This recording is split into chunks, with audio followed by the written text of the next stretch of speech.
Yo, what is going on, everybody? It is Randeezus. Thank you so much for clicking on the video. Today we're going to be talking about PC versus console. Recently, I made the switch over to PC from console gaming since I was like 10. I've always had this irrational fear of PC gaming, from price to complexity to leaving my current ecosystem, and it wasn't until I did that I realized how much better that it can be. If you are or were in a similar boat, then this video will help you. And without further ado, let's get right into it.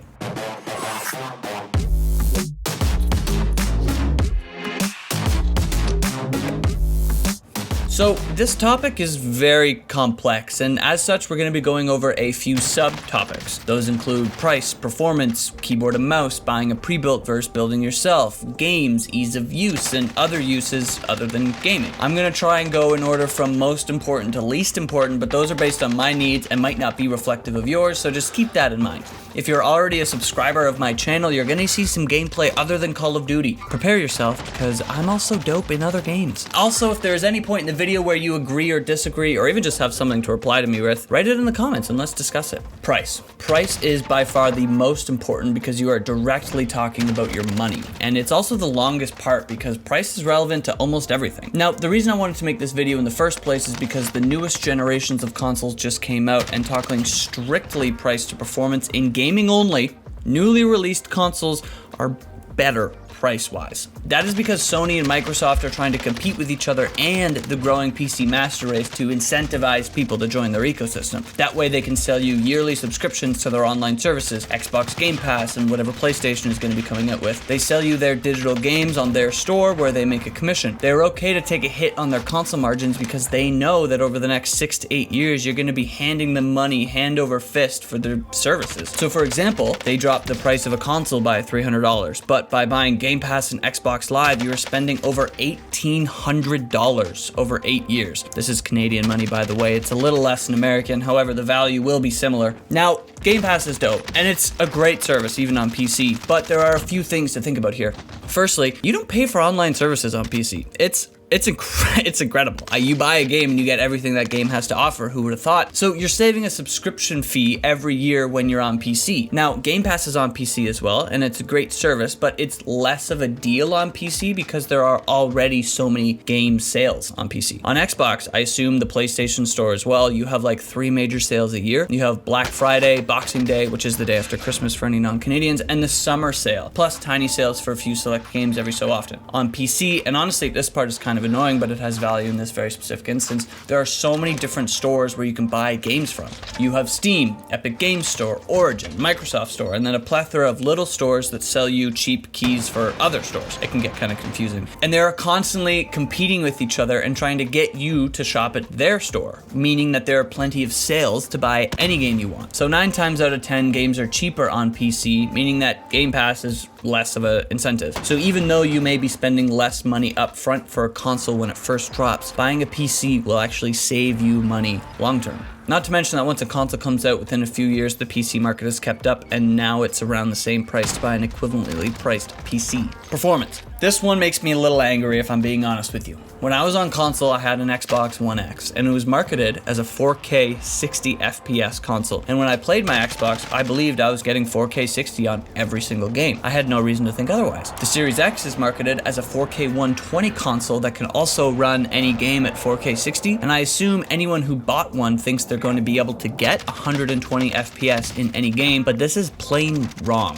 One, every game is built different, and a lot of games are very poorly optimized, which means that they can take more power to push similar performance. On console, you don't really have to think about this because there's no way to really tell. All the graphical settings are locked, except resolution mode versus performance mode, and now some games are shipping with an FOV slider, but you can't have an FPS ticker on your screen. You can't up the graphical settings. You can't downscale or upscale the resolution. You just play whatever they tell you to play. And this has some positives as well. Mainly, you don't have to think, but this is extremely frustrating because you have no way to prove or disprove you're getting 120 or 60 frames per second. Whereas in PC, I can check and see I get roughly 144 FPS on 1440p in Warzone. On console, you assume you're getting 4K 120 ultra settings with ray tracing on Warzone, which is literally impossible, but there's nothing to tell you that's false, so you just go on assuming. On PC, I can see that when I enable ray tracing, I drop 20 frames. When I run on low settings, I gain 20 frames, so I can optimize the game to give me the amount of frames I want or need. I apologize, this got a little ranty there because I'm angry. I'm angry because I personally was deceived by the marketing of a $500 console at 4K 60, which is literally insane. And once you game on a PC and see what is possible and what's not, you'll understand that they might be able to get that on one game, like Stardew Valley, and then market the entire console on that one fact.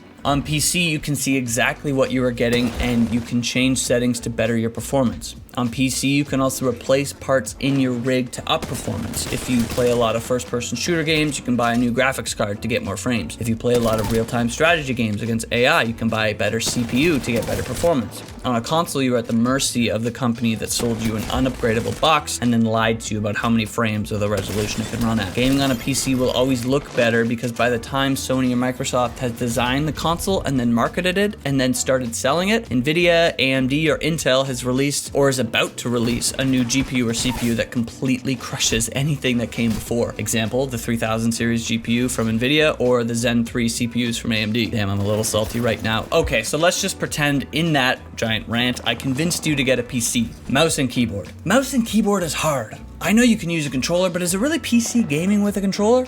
Two things here. No, mouse and keyboard is not hard, and yes, you are a real PC gamer if you choose to use a controller. The great thing about PC gaming is the ability to do whatever you want. You could spend $500 on a PC that runs Valorant. You could spend $5,000 on a PC that you can lose yourself in VR with. If you want to use a controller, if you want 4K 60, if you want 120 FPS, anything, you can do it. If you love controller, you can use it. And it's actually more accessible because you aren't limited to a PlayStation controller or an Xbox controller. You can use either. And you can also use an Xbox 360 controller, a PS3 controller. You can use a Switch controller. Either one of those brands' SCUF controllers or an Elite controller. You choose. Now, to go back to mouse and keyboard, I've been playing for just under a month now. I quit controller cold turkey because I wanted the challenge, to be honest. It sounds stupid, but I got very used to controller and I wanted to expand myself and get good with the mouse and keyboard. Yes, in the beginning it was very difficult, actually. Aiming is relatively easy, but movement is pretty hard. There are literally 50 buttons on a keyboard and it can be very difficult to remember which one does which and then switch that for different games. But with a little practice, it feels as easy as a controller. And aiming, oh my God,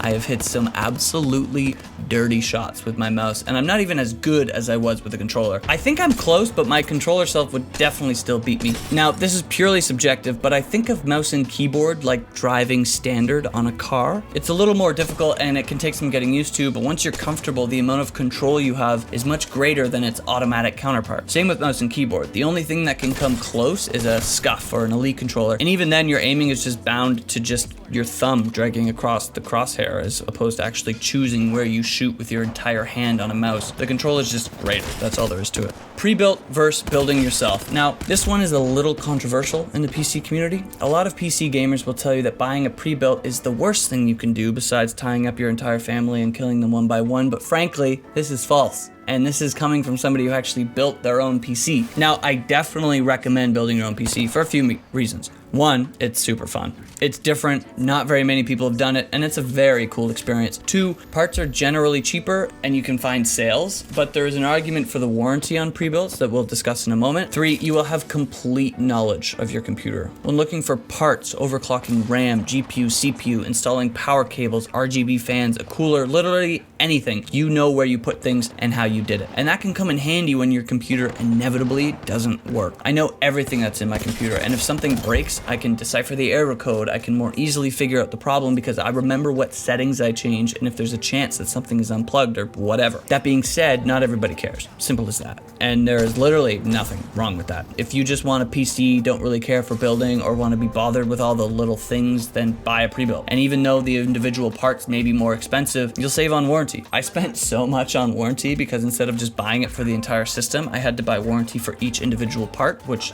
sucks, but whatever. Games. Games are why we're here, and there is more on PC, and you don't have to worry about backwards compatibility. It's incredible. I wish I had a PC my whole life because the amount of games I've bought over the years and games that I've bought for multiple consoles is absolutely ridiculous. Plus, there are more games that don't really make sense on console, like Roller Coaster Tycoon, Civilization, and The Sims. I know some of those are on consoles, but they're a little clunky and make more sense with a mouse. There are a few exclusives on PlayStation that aren't on PC, but I honestly think that we'll see those games ported over to PC. I can't see Sony leaving money on the table. They did it with Horizon Zero Dawn, and it's only a matter of time until every PlayStation exclusive is on PC. And then you have PC exclusive games. Now, I've only been on this platform for a very short time, so I will definitely miss mostly all of them, but one that comes to mind is Valorant. Valorant is not on console, and I don't think it ever will. It's just not a console game. The main selling point is aiming, and on console or controller there's aim assist, and therefore the main selling point wouldn't really be relevant if there's an algorithm designed to help you. Ease of use. This one is probably the only upside to a console, and it kind of goes hand in hand with buying a pre-built versus building yourself. It's complicated, even if you buy a pre-built.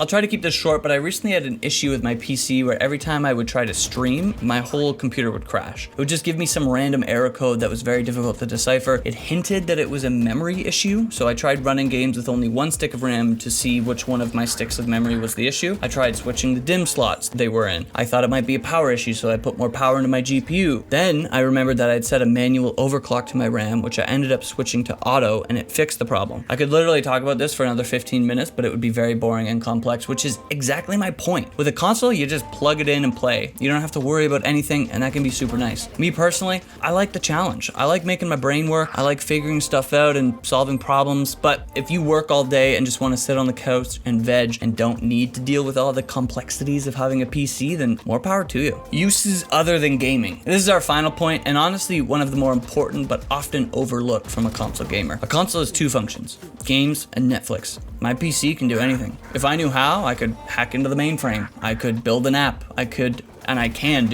do stream. I create YouTube videos. I edit my self-tapes for acting. I conduct various business. It is my main computer, and on top of that, it looks super dope and can play games at the highest settings with crazy FPS. This is something that I didn't really care about when I had a console because I had a laptop that could do everything else I needed. And it wasn't until I spent $3 grand on a MacBook that was half as powerful as my PC with a similar price point that I realized that that computer was a bad investment. Sure, it was portable, but for my current lifestyle, I only used my laptop at home. And the only time I used it not at my computer desk was when I was watching YouTube in bed for 8 hours a day. Shout out to COVID for taking my job away. So having a desktop is not limiting at all for me personally, and plus there are gaming laptops out there if that's what you need. They're more expensive, but so is a regular laptop you currently use, especially if it's an Apple product like I exclusively used. Spending the money on a decent gaming PC means that it is going to be an amazing computer at literally any other task. Gaming is the reason PCs have advanced so fast, so even with a minimal spec computer, it will be super overkill while completing any other task. In conclusion, getting a gaming PC is not only awesome, but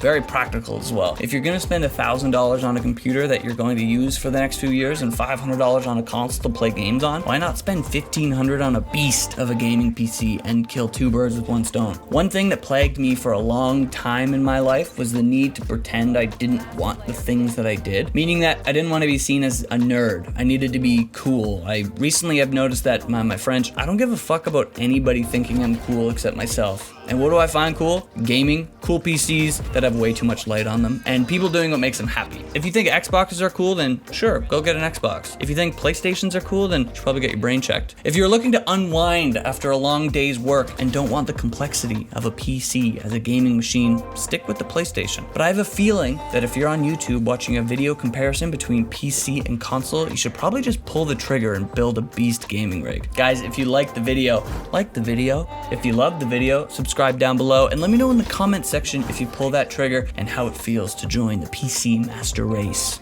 Peace out. You don't have enough time to wait. You got this. One enemy remaining. Push it. Just go for the defuse. Go for the defuse. Oh, it's too late. Nice try.